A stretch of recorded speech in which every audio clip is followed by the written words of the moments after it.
Welcome to Francis Collins School. ¿Cómo están, queridos alumnos? Bienvenidos nuevamente a nuestras clases de formación cristiana. El día de hoy vamos a hablar sobre las ofrendas. Bien, recuerden que esta carátula debe estar en tu cuaderno. Los que ya pusieron el valor del mes, la frase y la confesión de fe, entonces, bien por ellos. Los que todavía no lo han hecho tienen que copiar todo esto, ¿sí? Ya este tema va a corresponder al cuarto bimestre, séptima unidad, ¿sí? El tema de las ofrendas, cuarto bimestre. No te olvides de tomarle fotito a tu carátula y enviármela. Bien, ¿cuáles son los objetivos de este tema? 1. Conocer por qué Dios mandó hacer ofrendas. O sea, ¿cuál era, el motivo? ¿Qué es lo que quería Dios? Si Él lo tiene todo, ¿por qué pedirá? 2. ¿Cuáles son las ofrendas y para qué sirven?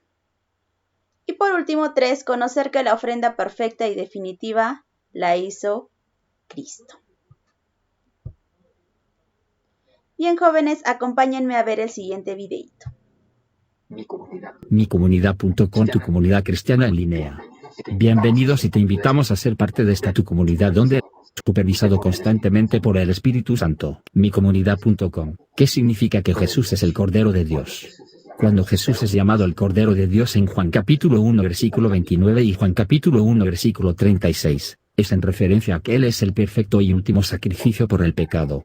Para poder entender quién es Cristo y lo que Él hizo, debemos comenzar con el Antiguo Testamento, el cual contiene profecías concernientes a la venida de Cristo como una ofrenda por el pecado. Isaías capítulo 53 versículo 10. De hecho, todo el sistema sacrificial establecido por Dios en el Antiguo Testamento sirvió de base para la venida de Jesucristo, quien es el perfecto sacrificio que Dios proveería como expiación por los pecados de su pueblo. Romanos capítulo 8 versículo 3. Hebreos capítulo 10. El sacrificio de corderos jugaba un papel muy importante en la vida religiosa judía y su sistema sacrificial. Cuando Juan el Bautista se refirió a Jesús como el Cordero de Dios, que quita el pecado del mundo. Juan capítulo 1 versículo 29. Los judíos que lo oyeron pudieron haber pensado inmediatamente en cualquiera de los muchos sacrificios importantes. Habiendo celebrado hasta entonces la fiesta de la Pascua cada año, el primer pensamiento pudo haber sido el sacrificio del Cordero de la Pascua. La fiesta de la Pascua era una de las principales fiestas judías y una celebración en recuerdo de cuando Dios liberó a los israelitas de la esclavitud en Egipto. De hecho, el matar al Cordero de la Pascua y aplicar su sangre en los postes de las puertas de las casas, para lograr que el ángel de la muerte pasara de largo ante aquella gente cubierta por la sangre. Éxodo capítulo 12 versículos 11 al 13. Es un hermoso cuadro de la obra expiatoria de Cristo en la cruz. Otro importante sacrificio que incluía corderos era los sacrificios diarios en el templo de Jerusalén. Cada mañana y tarde en el templo, era sacrificado un cordero, por los pecados del pueblo. Éxodo capítulo 29 versículos 38 al 42. Estos sacrificios diarios, como todos los demás, eran simplemente para señalar a la gente el futuro y perfecto sacrificio de Cristo en la cruz. A propósito, la hora de la muerte de Jesús en la cruz, corresponde a la misma hora cuando se llevaba a cabo el sacrificio de la tarde en el templo. Los judíos de ese tiempo, también estarían familiarizados con los profetas Jeremías e Isaías del Antiguo Testamento, cuyas profecías anticipaban la venida de aquel que sería traído como cordero inocente que llevan a degollar. Jeremías capítulo 11 versículo 19, Isaías capítulo 53 versículo 7, y cuyos sufrimientos y sacrificio proveería la redención para Israel. Desde luego, esa persona que fue anunciada por los profetas del Antiguo Testamento no era otro que Jesucristo, el Cordero de Dios. Mientras que la idea de un sistema sacrificial puede parecernos extraña en nuestros días, el concepto del pago o restitución es uno que podemos entender fácilmente. Sabemos que la paga por el pecado es la muerte, Romanos capítulo 6 versículo 23, y que nuestro pecado nos separa de Dios. También sabemos que la Biblia enseña que todos somos pecadores, que ninguno de nosotros es justo delante de Dios, Romanos capítulo 3 versículo 23. A causa de nuestro pecado, estamos separados de Dios, y somos culpables ante Él. Sin embargo, la única esperanza que podríamos tener es que Él nos proveyera un medio para reconciliarnos con Él, y por esa razón Él envió a su Hijo Jesucristo a morir en la cruz. Cristo murió para hacer expiación por el pecado y pagar el castigo por los pecados de todos los que creemos en Él. Es a través de su muerte en la cruz, como el perfecto sacrificio de Dios por el pecado y su resurrección 3 días después, que ahora podemos tener vida eterna si creemos en Él. El hecho de que Dios mismo hubiera provisto la ofrenda para la expiación o pago por nuestro pecado, es parte de las gloriosas buenas nuevas del Evangelio, como lo está tan claramente expuesto en 1 de Pedro capítulo 1 versículo 18 al 21, sabiendo que fuisteis rescatados de vuestra vana manera de vivir, la cual recibisteis de vuestros padres, no con cosas corruptibles, como oro o plata, sino con la sangre preciosa de Cristo, como de un cordero sin mancha y sin contaminación, ya destinado desde antes de la fundación del mundo, pero manifestado en los postreros tiempos por amor a vosotros, y mediante el cual creéis en Dios, quien le resucitó de los muertos y le ha dado gloria, para que vuestra fe y esperanza sean en Dios. Gracias por visitar mi comunidad. Mi Bien, comunidad. jóvenes, las ofrendas. ¿Qué dice? Cristo como el Cordero inmolado, el que quita el pecado del mundo, ya que Él ha sido el mejor sacrificio que se ofreció de una vez por todas. O sea, Jesús fue el sacrificio definitivo. Ya no se tiene que hacer más sacrificios. Y ahora vamos a ver a qué sacrificio se refiere Misa. ¿Sí? En Oseas 6:6 dice, porque misericordia quiero y no sacrificios. ¿Qué más nos da a entender eso? O sea, ya no quiere sacrificios. ¿Por qué? Porque ya el sacrificio más grande lo hizo Jesús en la cruz. Entonces, ¿qué dice? Quiero misericordia, ya no quiero sacrificios. Bien, las ofrendas. Ahora, los sacrificios a los dioses se han tenido lugar en todas las culturas. Los hombres han ofrecido sacrificios diversos. Y entonces, digamos que era el Dios Sol, ¿no? Entonces ellos iban a sacrificarle, iban a dar algo para que salga el sol, ¿no? No llueva, no se nuble, ¿no? Y produzcan sus tierras, entonces, y para eso tenían que hacer ciertos sacrificios, ¿no? Bien mataban algunos animales o los vegetales, ¿no? Los quemaban, ¿no? Ese olor llegaba, ¿no? Hacia, digamos que el sol, bueno, el sol sabemos que para nosotros no es un dios, ¿no? Pero para algunas personas sí lo es y lo era. ¿Ya? Y ellos decían, bueno, mi sacrificio le ha agradado. Y como le ha agradado, ahora sí, ¿no? Va a salir el sol y va a poder producir mi chakra, mis tierras, ¿no? Porque saben que las plantas crecen, ¿no? Crecen si es que hay sol. Bueno, la mayoría. Entonces, una era, ¿no?, el sacrificio para eso, otra también hacían un sacrificio para aplacar el enfado, porque habían hecho algo malo y ellos decían, no, entonces voy a darle un sacrificio para que no se enoje, ¿no? O para que no siga enojado conmigo. Y la anterior, como les dijera, para ganarse su favor, ¿no? Si querías algo a cambio.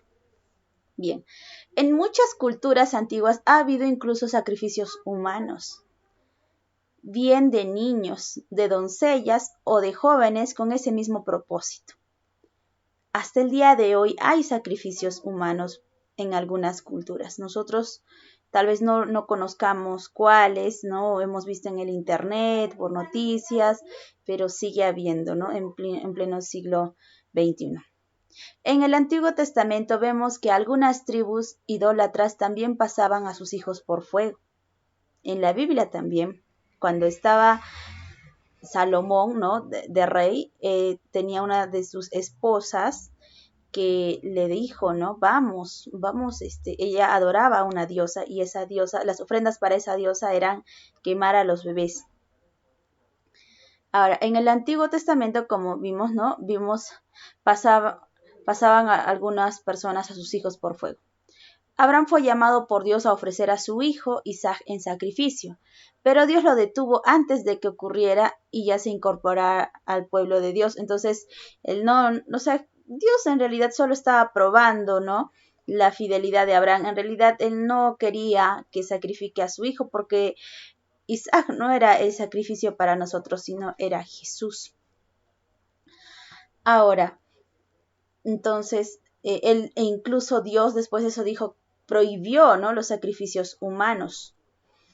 Cuando el pueblo hebreo fue sacado de Egipto y estuvo en el destierro, se le dieron mandamientos, normas, instrucciones muy variadas para que supiera cómo debían comportarse en las más variadas situaciones. Un grupo de instrucciones muy importantes se referían al tipo de ofrendas que debían realizar. ¿Y en qué ofrendas debían realizar para Dios, o sea, nuestro Dios, ¿no? Pero estos sacrificios eran incompletos e imperfectos, recuérdalo. Tenían que repetirse muchas veces y hacerlo de manera ritual, o sea, seguida. Por ello, Dios ya había pensado en proveer de un sacrificio perfecto. O sea, todos los sacrificios que le daban a Dios eran imperfectos. Y él dijo, bueno, voy a darles un sacrificio perfecto. ¿Cuál fue el sacrificio perfecto? Jesús.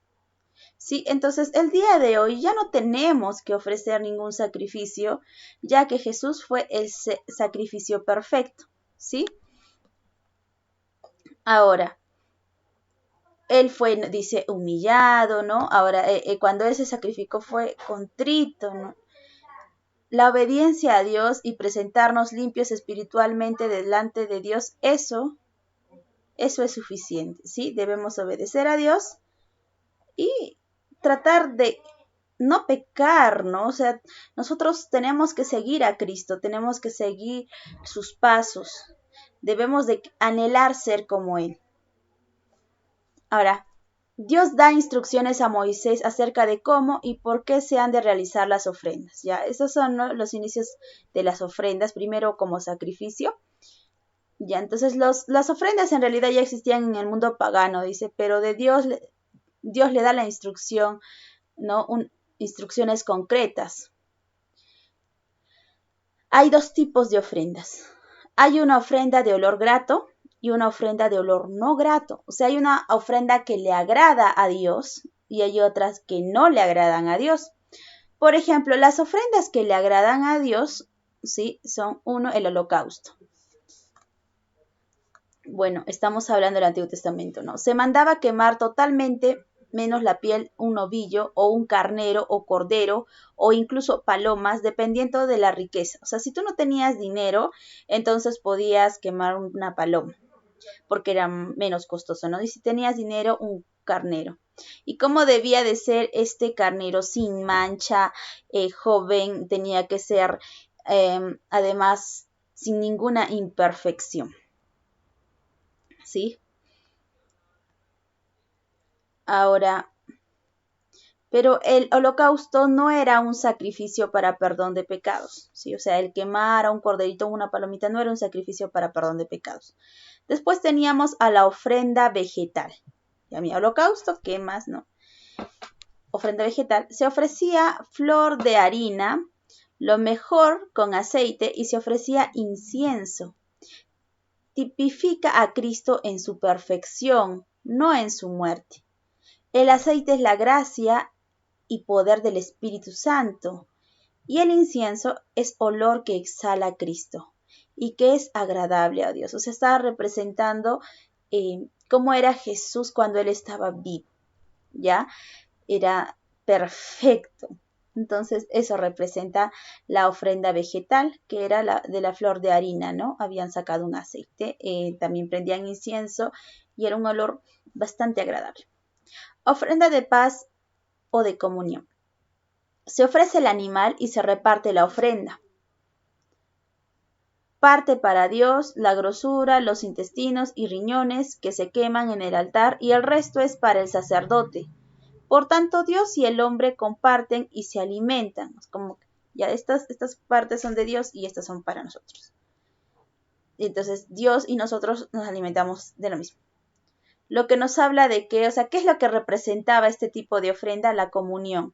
Es decir, compartir con Dios, ¿no? Conversar con Él, hablar con Él. A eso le llamamos orar. Bien, ahora, ¿cuáles eran las ofrendas no gratas que no le agradaban a Dios, no?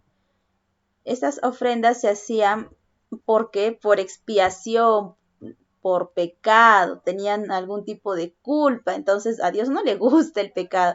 Entonces, bueno, pero habían ofrendas que hacían las personas porque habían pecado. Bien, entonces habían desobedecido, ¿sí? Entonces, la primera es ofrenda por el pecado. La ofrenda por el pecado se caracterizaba porque el becerro ofrecido era quemado enteramente fuera del campamento de Israel, después de ofrecer a Dios sobre el altar la sangre y la grosura. Es una clara figura de Cristo hecho pecado por nosotros, o sea, totalmente, ¿no? Ya murió.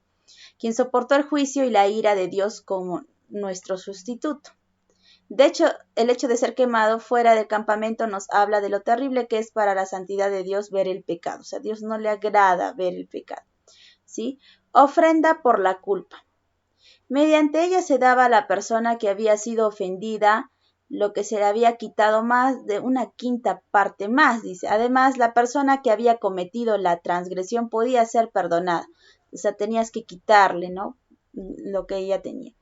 En ella se ejemplariza la tarea de Cristo en la cruz, quien nos restituyó más de lo que habíamos perdido y nos presentó limpios ante Dios.